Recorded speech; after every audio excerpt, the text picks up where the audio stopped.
बहुत से लोग हैं जो परमेश्वर की आवाज और उसके वचन को हल्का समझ रहे हैं और इस भ्रष्ट संसार के होना चाहते हैं।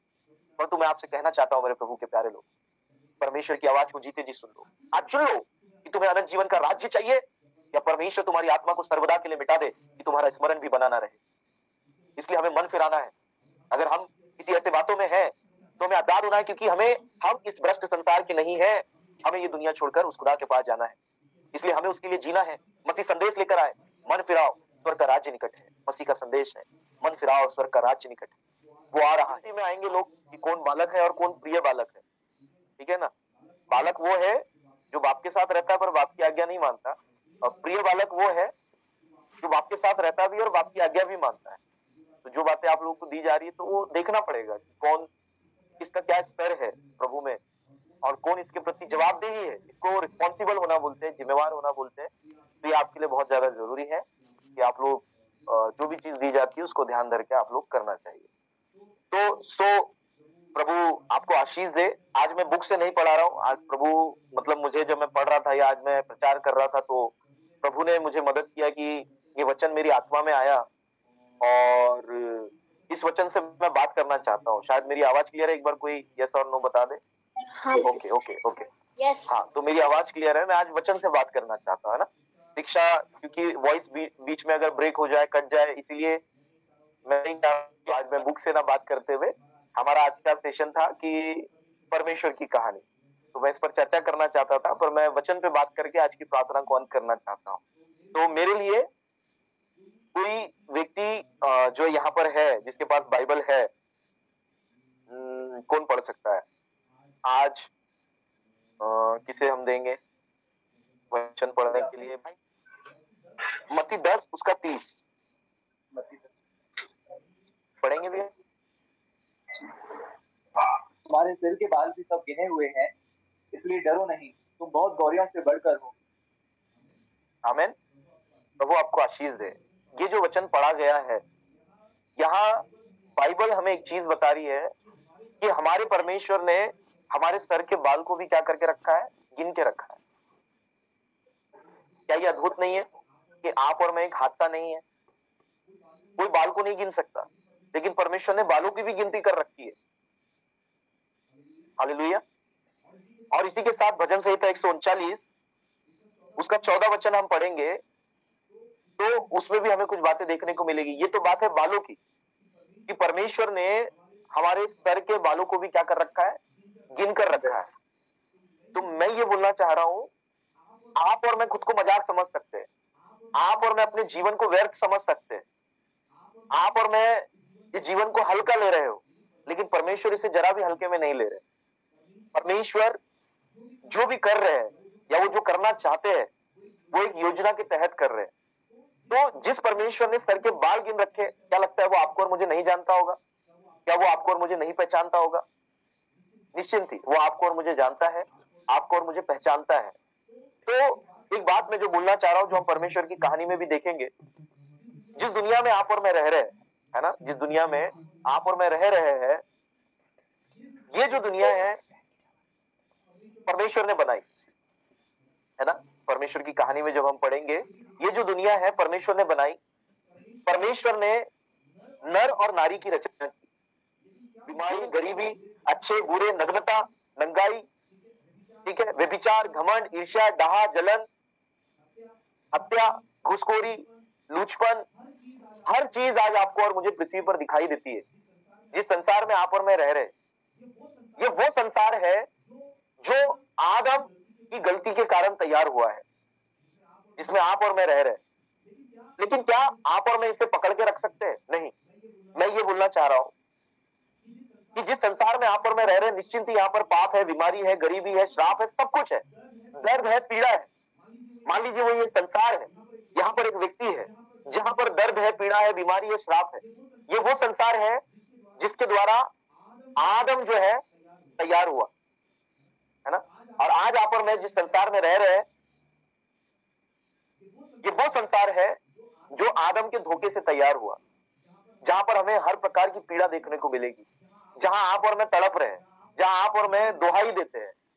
कई बार ऐसा होता है और परमेश्वर भी इस बात को समझ रहे हैं, लेकिन जो हो गया वो एक अलग बात है, लेकिन जहां परमेश्वर हमें ले जाना चाहते हैं वो एक अलग बात है। परमेश्वर का फोकस या आपका फोकस उस पर नहीं होना चाहिए जो हो गया है। आपका और मेरा फोकस उस पर होना चाहिए जो होने जा रहा है, जहां परमेश्वर हमें लेकर के जाना चाह रहा है, जहां परमेश्वर हमें बढ़ाना चाह रहा है। परमेश्वर का फोकस जो हो गया है, जो संसार जो आज आप और मैं अपनी आंखों के आगे देख रहे हैं, नग्नता अपने चरम में है, कपड़े उतर चुके हैं, लड़का लड़की बन चुका है, लड़की लड़के बन चुके हैं, और क्या क्या नहीं हो रहा है यहाँ पर, है ना। और जो मैं बोल भी नहीं सकता, अपनी जुबान में भी नहीं ला सकता, ऐसी भयानक भयानक चीजें संसार के अंदर में हो रही है जिसमें आप और मैं रह रहे हैं। ये किसका परिणाम है आप जानते हैं ना, उस धोखे का, उस वाचा को तोड़ने का जो आदम ने परमेश्वर से तोड़ा। लेकिन परमेश्वर वहां ठहर नहीं गए, तो आपको और मुझे भी ठहर नहीं जाना है। आपको और मुझे मालूम होना चाहिए कि परमेश्वर उस पर फोकस नहीं कर रहे जो हो गया है, परमेश्वर उस पर फोकस कर रहे हैं जो होने जा रहा है, जो वो करने वाले हैं।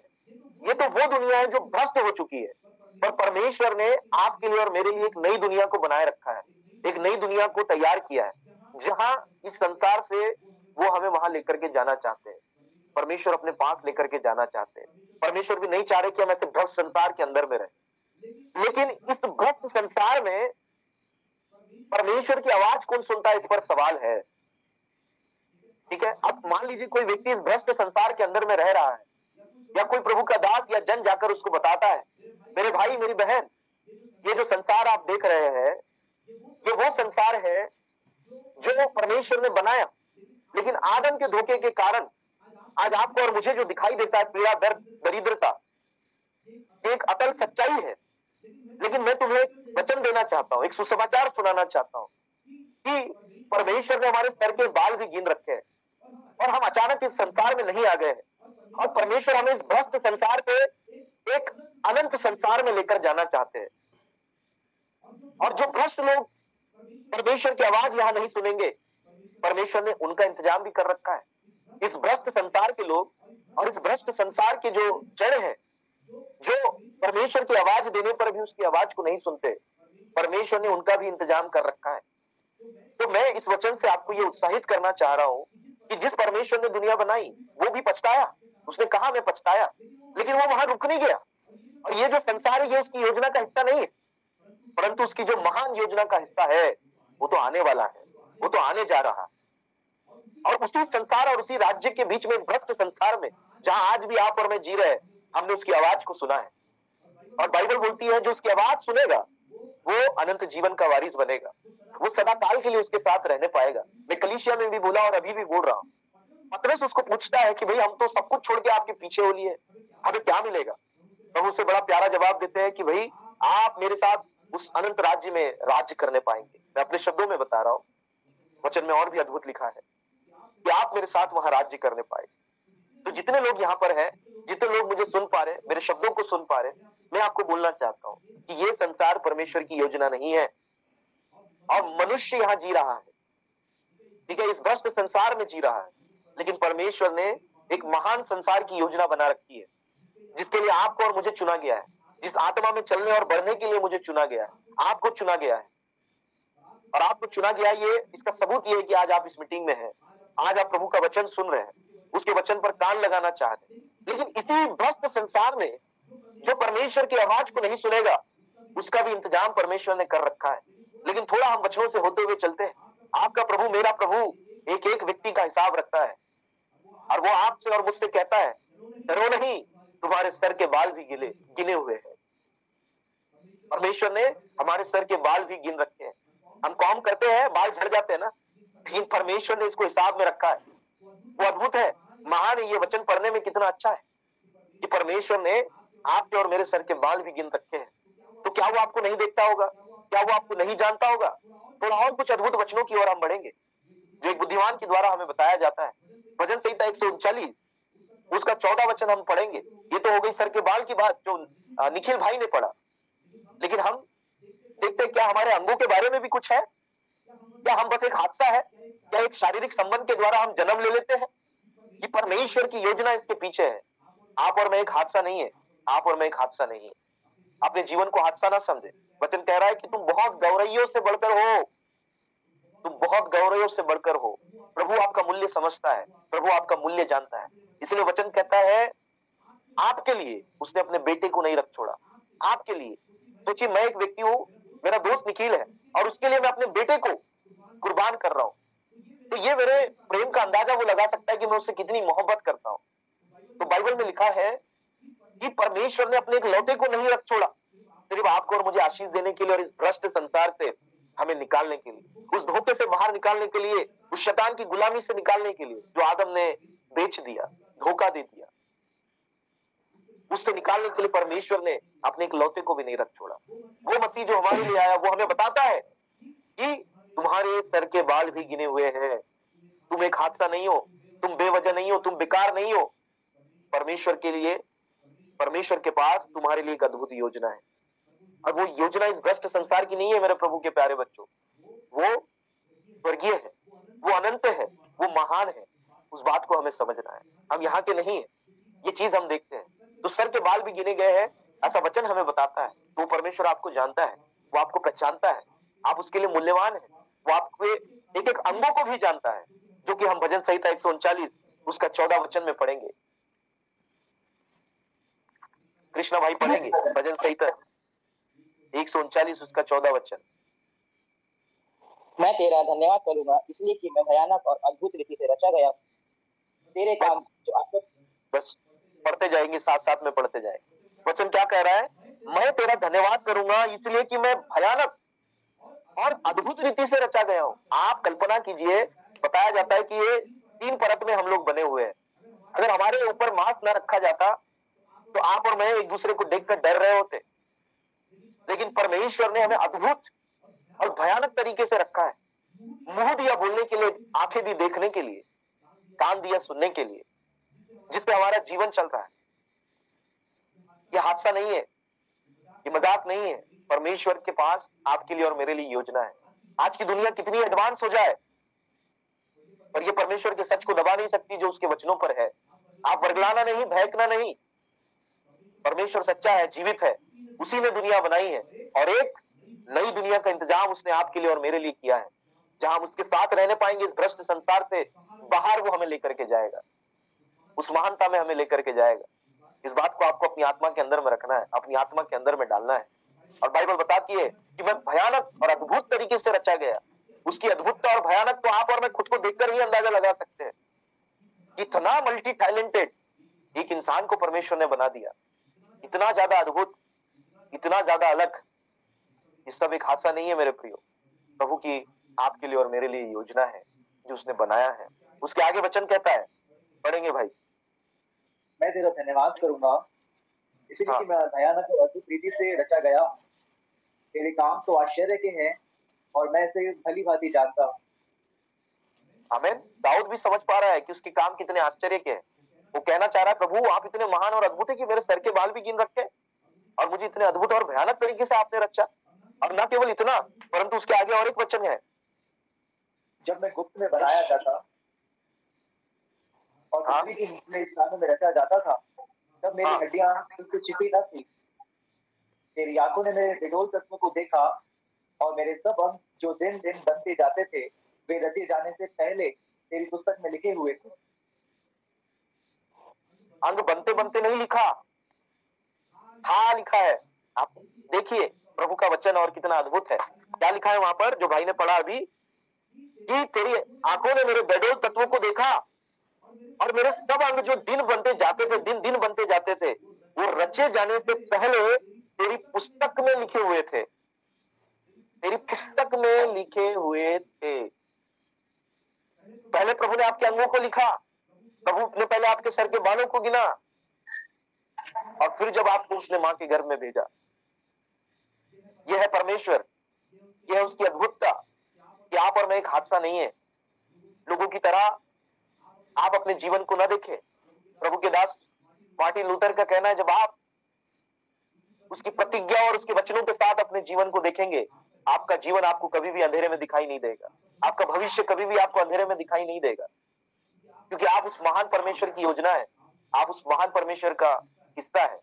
मेरी बातें इन दिनों परमेश्वर के वचनों से जो मैं कर रहा हूं, शारीरिक लोग घबरा जाएंगे, आत्मिक लोग ही ग्रहण कर पाएंगे।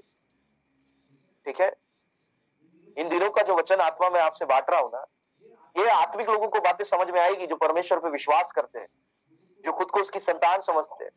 शारीरिक लोगों को नहीं समझ में आएगी, लेकिन आत्मिक लोगों को अवश्य आएगी।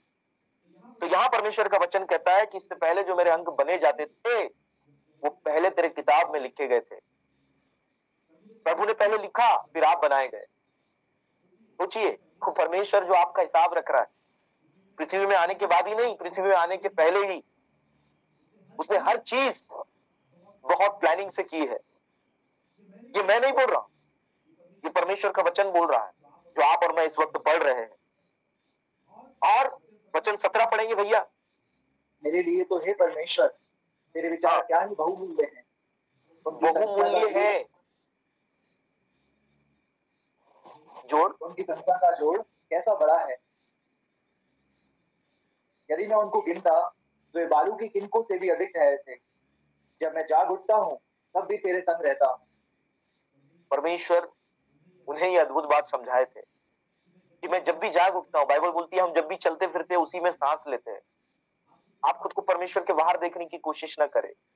परमेश्वर का आत्मा और श्वास आपके जीवन में है। और जब भाई ने वचन 17 में पढ़ा तो वहां लिखा है परमेश्वर के पास आपके लिए और मेरे लिए बहुमूल्य विचार है। बहुमूल्य विचार है। यह है परमेश्वर की योजना आपके लिए और मेरे लिए कि वो हमें इस भ्रष्ट संसार से निकालकर एक अनंत साम्राज्य के अंदर वो हमको लेकर के जाए। ये वो भ्रष्ट संसार है तो ये वो अनंत राज्य है जहां परमेश्वर हमको लेकर के जाना चाहते हैं। प्रभु की योजना यहां से ज्यादा यहां के लिए, बाइबल मसीह के आने के बाद यहां से ज्यादा यहां के लिए बात करती है, यहां से ज्यादा यहां के लिए बात करती है। इस भ्रष्ट संसार से ज्यादा अनंत संसार के लिए बात करती है। मैं एक और वचन और सत्य से आपको परिचित कराना चाहता हूं। दो प्रकार के लोग होंगे जो इस भ्रष्ट संसार में एक आवाज सुनेगा और एक आवाज नहीं सुनेगा। आवाज सुनने वाले के लिए प्रभु ने अनंत राज्य बना रखा है और आवाज नहीं सुनने वाले के लिए भी प्रभु ने इंतजाम कर रखा है। ठीक है ना? जो इस संसार के साथ भ्रष्ट हो जाएंगे उनके लिए भी प्रभु ने इंतजाम कर रखा है। आप और मैं बाप दादाओं के जमाने से ये सुनते आ रहे हैं कि आत्मा नाश नहीं हो सकती, है ना? बाप दादाओं के जमाने से हम सुनते आते हैं कि आत्मा मिटती नहीं है। कई लोग तो हमें ये बताते होते हैं कि आत्मा घूमती रहती, और हमारे मन में भी बैठा हुआ है कि आत्मा मिटती नहीं है। लेकिन ये बाइबल के वचन के अनुसार सच नहीं है। परमेश्वर ने इसका भी इंतजाम कर रखा है, जो अभी हम भाई निखिल के साथ पढ़ेंगे। मत्ती उसका 10 वचन हम पढ़ लेंगे। 10 अध्याय, मत्ती उसका 10 अध्याय, 10 अध्याय उसका 28 वचन से पढ़ेंगे। जो शरीर को घात करते हैं पर आत्मा को घात नहीं कर सकते, उनसे मत डरना, पर उसी से डरो जो आत्मा और शरीर दोनों को नरक में नष्ट कर सकता है। सुनो, इस भ्रष्ट संसार में जो परमेश्वर की आवाज नहीं सुनेगा ना, परमेश्वर ने उसका भी इंतजाम करके रखा है। और वो आत्मा को कहां ले जाके नष्ट करेगा? नरक। जीवन जैसे एक मजाक नहीं है ना, वैसे स्वर्ग और नरक भी एक मजाक नहीं है। जिस प्रकार हम परमेश्वर की वास्तविकता उत्पत्ति से देख पाते हैं, वैसे यहाँ के लिखे गए एक एक वचन सत्य है। तो परमेश्वर की आवाज जो इस भ्रष्ट संसार में नहीं सुनेगा, परमेश्वर ने उसकी आत्मा को नाश करने का उपाय भी किया है, और उसका उपाय है नरक। कि वो आवाज न सुनकर उस नरक में परमेश्वर उसकी आत्मा को नाश करेगा। और एक भ्रष्ट आदमी जो संसार के साथ भ्रष्ट हो गया है, ऐसी आत्माओं का परमेश्वर क्या करेगा? प्रभु को उसका क्या काम? जिसने मन नहीं फिराया, जो परमेश्वर की आवाज नहीं सुनता, जो परमेश्वर की राह पर नहीं चलता, ऐसे भ्रष्ट व्यक्ति का जो नग्नता और बुराई से अपने आप को ढांप ले, और जब उसे आवाज दी जाए, उसे समझाया जाए, वचन बताया जाए कि तेरे सर के बाल गिने हुए हैं, तू एक हादसा नहीं है, तेरे अंगों के नाम परमेश्वर की किताबों में है, प्रभु तुझे जानता है, अपने आप को संसार के साथ भ्रष्ट मत कर ले, उसने तुझे अपना बेटा और बेटी होने के लिए चुना है। इस संसार में उसने तुझे अपने आप को जानने के लिए भेजा है कि तू उस परमेश्वर को जान सके, ना कि तू इस संसार में आकर पाप करे। जब एक भ्रष्ट व्यक्ति को इस भ्रष्ट संसार में ये बातें बताई जाती है, वो व्यक्ति जब उसकी आवाज को नहीं सुनेगा, परमेश्वर ने उसका भी इंतजाम कर रखा है, अनंतकालीन इंतजाम कर रखा है, जहां हमेशा के लिए वो उसकी आत्मा को खत्म कर देगा। हमने तो सुना था कि आत्मा मरती नहीं है, लेकिन यहाँ तो वचन कुछ और ही बोल रहा है। क्या बोल रहा है यहाँ पर? जो शरीर को घात करते हैं पर आत्मा को घात नहीं कर सकते, उनसे मत डरना, पर उसी से डरो जो आत्मा और शरीर, जो आत्मा और शरीर दोनों को नरक में नष्ट कर सकता है। डरो। और इसीलिए मैं भी डरता हूं, क्योंकि मुझे मालूम है मनुष्य का जीवन सुबह की ओस की समान है। सुबह हम देखते ना, अभी ठंडी आएगी जब हम ओस देखेंगे ऐसा धुआं धुआं, लेकिन थोड़ी देर बाद अचानक से वो गायब हो जाता है। मनुष्य का जीवन भी ऐसा ही है। जीते जी आप तय कर ले कि आप उस अनंत जीवन का राज्य का वारिस बनेंगे, या अनंत काल के लिए परमेश्वर उस नरक में डालकर आपको नष्ट कर दे। यीशु मसीह जिसने देखा है वही बता सकता है। अपन बोलते हैं ना, जिस पर बीती वही बता सकता है। यीशु मसीह इतने भयानक जगह उससे दर्शाते हैं कि तेरा एक हाथ ठोकर खिलाए तो उसे निकाल कर तू काट कर फेंक दे, लेकिन नरक में मत जा।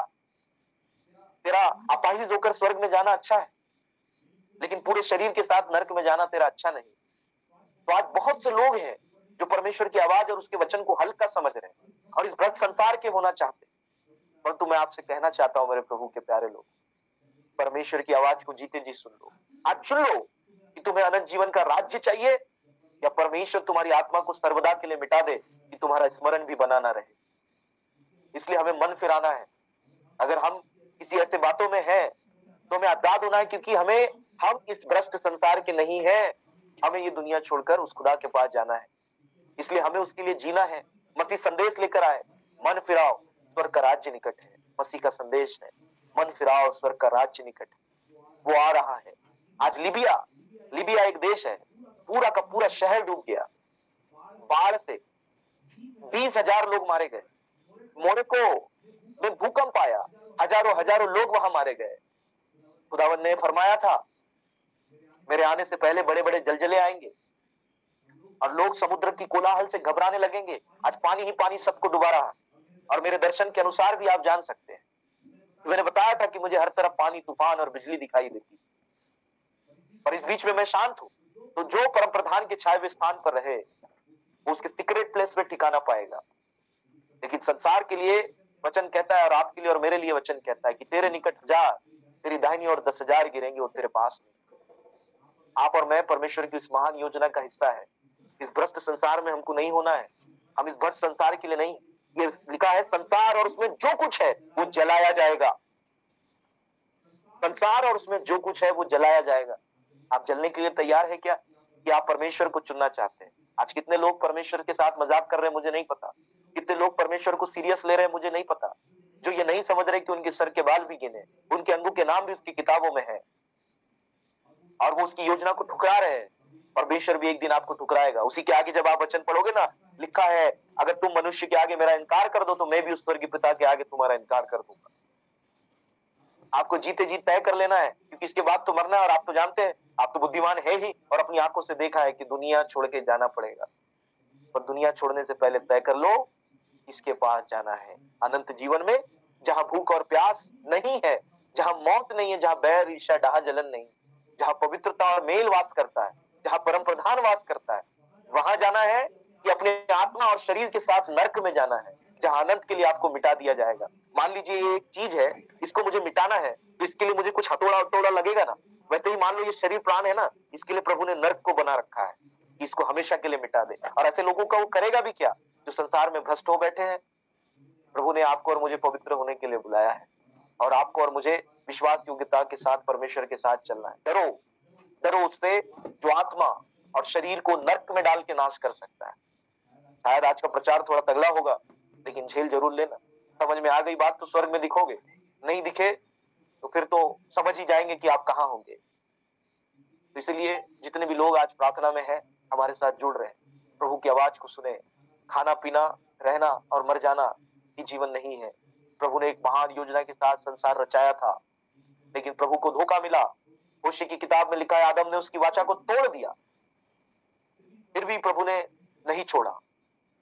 परमेश्वर एक नए संसार को बनाने जा रहा है। परमेश्वर एक नए इतिहास को रचने जा रहा है, जहां ये संसार और इसकी वस्तुएं नहीं रहेगी, ये तो जलाई जाएगी। लिखा है जलाई जाएगी। इसके बाद एक नया राज्य शुरू होगा, जिसके लिए आप और मैं चुने गए। अब आप देखिए, आप संसार को चुनते हैं या परमेश्वर को या उसकी आत्मा को, कोई बात नहीं, आप हल्के में भी ले सकते हैं। जब बीतेगा तब मजा आएगा। तब धनवान बोलेगा एक घुट पानी दे दे, उधर से लाजर बोलेगा मैं तो नहीं आ सकता, मैं तो अनंत राज्य में हूं। तो होने के बाद सबकी अकल ठिकाने में आ जाती है। होने से पहले बुद्धिमान है वो जो दूसरों की बातों से सीख जाए। मसीह ने हमें चिता दिया है पूरे शरीर के साथ नरक में नहीं जाना। वो हमें समझा रहा है, हमें गाइड कर रहा है काउंसलिंग, पूरे शरीर के साथ नरक में नहीं जाना, लेकिन तेरा अंधा लंगड़ा होकर स्वर्ग में प्रवेश करना अच्छा है ना। ठोकर खिलाए मतलब आंख निकाल के फेंक दे क्या? परमेश्वर ये बोलना चाहते हैं, ऐसी बातें जो परमेश्वर के राज्य में तुम्हें ठोकर खिलाती है उनसे दूर रहो और प्रभु का होकर चलो। इसका प्रतिफल आपके लिए और मेरे लिए अनंत जीवन होगा। एक उदाहरण देकर मैं समाप्त कर रहा हूं, हमारा समय समाप्त हो चुका है। मैं अगर प्रभु के साथ नहीं चलूं तो कुछ भी नहीं मिलेगा, लेकिन मैं प्रभु के साथ चलूं तो अनंत जीवन का वादा मेरे पास है। और ये मुझे आश्वासित करता है कि मैं प्रभु पे विश्वास करके आत्मा में बढ़ते हुए उस अनंत जीवन और उस अधिकार को थामते हुए जो वो मुझे देना चाहता है, अगर वो देना नहीं चाहता तो वो प्रपोजल दुनिया में नहीं भेजता। उसने भेजा है ताकि अपने बंदों को इकट्ठा कर ले और अपने राज्य में उनका प्रवेश कराए। इसलिए सभी मेरे प्रभु के प्यारे बच्चों, पिता पर ध्यान धरना। शायद ये प्रचार आपकी आत्मा से बात करे, ये वचन आप समझे, सीखे और ये आपके हृदय और मन को झिंझोड़े और आप प्रभु में एक सीधा जीवन जिए, क्योंकि सीधे लोगों से परमेश्वर प्रसन्न होता है। परमेश्वर आप सभी को आशीष दे। आशा है सभी लोगों ने वचन सुना और मेरी आवाज क्लियर रही और लगभग 20-22 लोग तो यहाँ पर उपलब्ध रहे। प्रभु आप सबको आशीष दे। थोड़ा वॉइस ब्रेक हुआ होगा, कल देखते हैं रिकॉर्डिंग में कितना ऑडियो क्लियर हुआ है, समझ में आ जाएगा। प्रभु आप सबको आशीष दे। प्रार्थना करेंगे।